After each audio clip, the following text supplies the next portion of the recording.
Gulf ರಾಷ್ಟ್ರದ ಯುದ್ಧದ ಕಿಚ್ಚು ಭಾರತೀಯರ ಜೇಬು ಸುಡೋಕೆ ಶುರು ಮಾಡಿದೆ. ಗ್ಯಾಸ್ ಇಂಧನ ಬೆಲೆ ಏರಿಕೆಗೆ ಜನಸಾಮಾನ್ಯರು ತತ್ತರಿಸಿ ಹೋಗಿದ್ದಾರೆ. ಬೆಲೆ ಏರಿಕೆ ಖಂಡಿಸಿ ರಾಷ್ಟ್ರ ರಾಜಧಾನಿಯಲ್ಲಿ ಟ್ಯಾಕ್ಸಿ ಆಟೋಗಳ ಸೇವೆ ಬಂದ್ ಆಗಿದೆ. ಮತ್ತೊಂದೆಡೆ ಕೃಷಿಕರಿಗೂ ಬೆಲೆ ಏರಿಕೆಯ ಬರ ಸಿಡಿಲು ಪಡೆದಿದ್ದು ರಸಗೊಬ್ಬರ ಬೆಲೆ ಗಗನಕ್ಕೇರಿದೆ.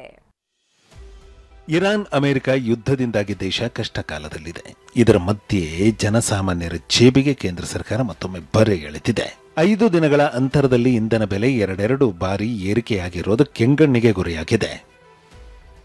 ಟ್ಯಾಕ್ಸಿ, ಆಟೋ, ಗೂಡ್ಸ್ ಓಡಾಟ ಬಂದ್, ಜನಸಾಮಾನ್ಯರ ಪರದಾಟ. ಇಲ್ಲಿ ನೋಡಿ, ಕಿಲೋಮೀಟರ್ ಗಟ್ಟಲೆ ಸಾಲಿನಲ್ಲಿ ನಿಂತಿರುವ ಟ್ಯಾಕ್ಸಿಗಳು. ಇದು ರಾಷ್ಟ್ರ ರಾಜಧಾನಿ ದೆಹಲಿ ಏರ್ಪೋರ್ಟ್ನ ದೃಶ್ಯ.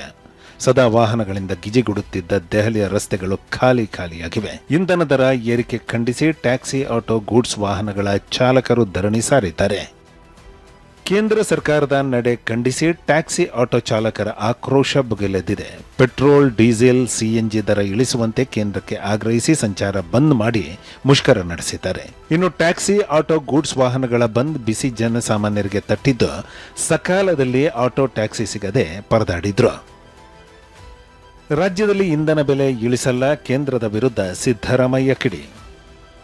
ಇನ್ನು ಪೆಟ್ರೋಲ್, ಡೀಸೆಲ್ ಬೆಲೆ ಏರಿಕೆ ಬಗ್ಗೆ ಸಿಎಂ ಸಿದ್ದರಾಮಯ್ಯ ಕೇಂದ್ರದ ವಿರುದ್ಧ ಕೆಂಡ ಕಾರಿದ್ದಾರೆ. ರಾಜ್ಯದಲ್ಲಿ ಇಂಧನ ಬೆಲೆ ಕಡಿಮೆ ಮಾಡ್ತೀರಾ ಅನ್ನೋ ಪ್ರಶ್ನೆಗೆ ಸಿಎಂ ಗರಂ ಆಗಿದ್ದಾರೆ. ಕೇಂದ್ರ ಬೆಲೆ ಏರಿಸೋದು ನಾವು ಕಡಿಮೆ ಮಾಡೋದಾ ಅಂತ ಮರು ಪ್ರಶ್ನೆ ಎಸೆದಿದ್ದಾರೆ. ಅವ್ರು ಏರಿಸೋದು ನಾವು ಕಡಿಮೆ ಮಾಡೋದ? ನರೇಂದ್ರ ಮೋದಿ ಅವರು ಅಧಿಕಾರಕ್ಕೆ ಬಂದಾಗ ಎಷ್ಟಿತ್ತು? ಮನಮೋಹನ್ ಸಿಂಗ್ ಅವರು ಎಷ್ಟಿತ್ತು? ಪೆಟ್ರೋಲ್ ಬೆಲೆ 48 ರೂಪಾಯಿ.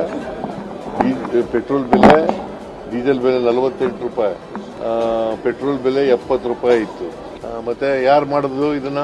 ನೀವೇನು ರಾಜ್ಯದ ಜನತೆಗೆ ಏನಾದ್ರು ಸ್ವಲ್ಪ ರಿಲ್ಯಾಕ್ಸ್ ಮಾಡ್ತೀರಾ ರಾಜ್ಯ ಸರ್ಕಾರದಿಂದ? ಅಲ್ಲ, ಇನ್ಯಾಕೆ ಪ್ರಶ್ನೆ ಕೇಳ್ತಾ ಇದ್ದೀರಿ? ಅವ್ರು ಹೆಚ್ಚು ಮಾಡಿದ್ರೆ ನೀವು ಕಡಿಮೆ ಮಾಡಿ ಅಂತ. ಮತ್ತೊಂದು ಕಡೆ ಇಂಧನ, ಗ್ಯಾಸ್ ಬೆಲೆ ಏರಿಕೆಯ ಮಧ್ಯೆ ಕೃಷಿಕರಿಗೂ ಕೇಂದ್ರ ಸರ್ಕಾರ ಶಾಕ್ ಕೊಟ್ಟಿದೆ. ಕಾಂಪ್ಲೆಕ್ಸ್ ಪೊಟ್ಯಾಶ್ ರಸಗೊಬ್ಬರಗಳ ಬೆಲೆ ಗಗನಕ್ಕೇರಿದೆ. 50 ಕೆಜಿ ಕಾಂಪ್ಲೆಕ್ಸ್ ರಸಗೊಬ್ಬರದ ಬೆಲೆ 1350 ರಿಂದ 2200 ರೂಪಾಯಿಗೆ ಏರಿಕೆಯಾಗಿದೆ. 500 ಕೆಜಿ ಪೊಟ್ಯಾಶ್ ಬೆಲೆ 1800 ರಿಂದ 2050ಕ್ಕೆ ಏರಿಕೆಯಾಗಿದೆ.